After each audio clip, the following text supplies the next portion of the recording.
दार्जिलिंग जिला सीपीआईएम ने आज एसआईआर के कार्यान्वयन के विरोध में शिलीगुड़ी महकमा प्रशासक के कार्यालय में अभियान चलाया। पार्टी ने स्पष्ट किया कि यह व्यवस्था किसी भी तरह से स्वीकार्य नहीं है। सीपीआईएम कार्यकर्ताओं और समर्थकों ने अनिल विश्वास भवन के सामने से जुलूस निकाला और शिलीगुड़ी अनुमंडल पदाधिकारी कार्यालय पहुंचे। वहां पार्टी के एक प्रतिनिधि मंडल ने अनुमंडल प्रशासक से मुलाकात की। बाद में उनके माध्यम से चुनाव आयोग को एक ज्ञापन भेजा गया।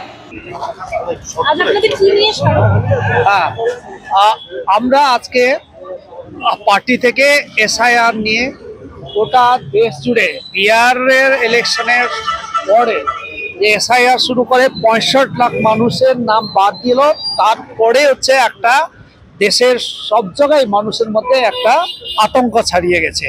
আমাদের রাজ্যতেও আমাদের জেলাতেও মানুষের মধ্যে আতঙ্ক আছে। বিভিন্নভাবে এখন থেকে দেখি হয়রানি শুরু করেছে, কার কি ডকুমেন্টস আছে, কোথায় কি আছে শুরু করেছে, কে কোথায়কার নাগরিক খোঁজাও শুরু করেছে। যদিও ইলেকশন কমিশন নাগরিকতা দেখার অক্তিয়ার মধ্যে পড়ে না, তাদের আওতার মধ্যে পড়ে না। তার জন্য হচ্ছে আলাদা মানে আমার এই সিটিজেন অ্যামেন্ডমেন্ট অ্যাক্ট আছে, সিটিজেন অ্যাক্ট আছে 1955 অ্যামেন্ডমেন্ট করেছে, সেটা আলাদা একটা প্রসিডিওর। ওটার বর্ডার জুড়ে তো বিএসএফ আছে, কোথা থেকে আসে কি আসে সেটা তো ওইভাবে দেখতে হবে।